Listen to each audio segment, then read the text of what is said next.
morning, everyone. Morning.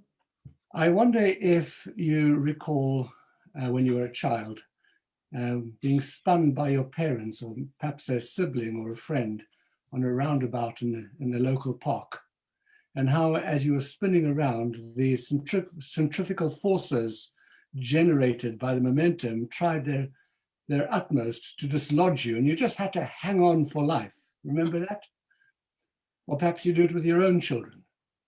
Or in a different experience, maybe you went to the local fair and it was very daring. You went for a ride on the rotor and the rotor spun round and the floor began to descend and disappear. And because of the motion of spinning, you just stuck like glue to the walls of the rotor, hands out, legs splayed out, extraordinary experience. Well, here's an amazing fact. The Earth spins on its axis at 1,000 miles per hour, which is probably a little bit faster than your dad's best efforts in the park. And amazingly, we don't fall off. And we're not even holding on. The scientific reason is because apparently we are spinning with the Earth at the same speed. Imagine that. We're spinning around at 1,000 miles an hour, and we don't even feel the least bit dizzy.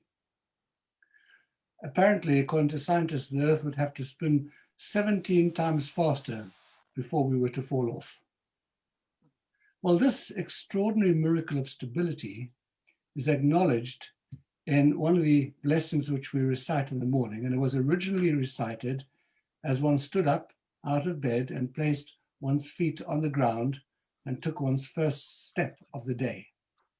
And then we would say, "Blessed are you, Lord our God, Asher Hechin Mitzadeh Gaver, who makes firm the steps of man." Well, the terrifying experience of an earthquake with the ground literally shaking for minutes beneath our feet, or the instances of floods or deep snowfalls, all of these remind us not to take the existence of firm ground under our feet for granted. We would have tremendous difficulty in just the ordinary activities of life, walking or running or driving, let alone keeping our balance, and how very, very different daily life would be. But the sages who formulated this blessing were actually getting at something else as well. When we refer to someone as having their feet firmly on the ground, it's not a reference to the terrain on which they're standing. What we mean to say is that this person knows what he or she is doing.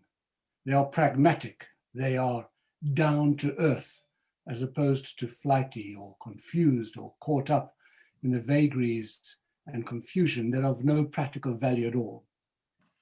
So to wake up in the morning with a clear sense of identity, knowing who you are, knowing where you come from, held firmly in a strong, loving environment, and having a sense of a purposeful direction in life.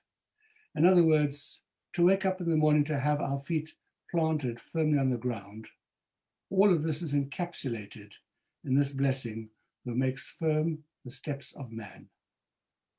You know that there are millions of rootless and unsettled human beings on this planet, living in precarious and uncertain circumstances, and they are not recipients of this great gift. So for those of us who, by the grace of God, are privileged to live in more stable circumstances, this daily blessing is truly one that we can utter with heartfelt conviction. I wish you all a good morning.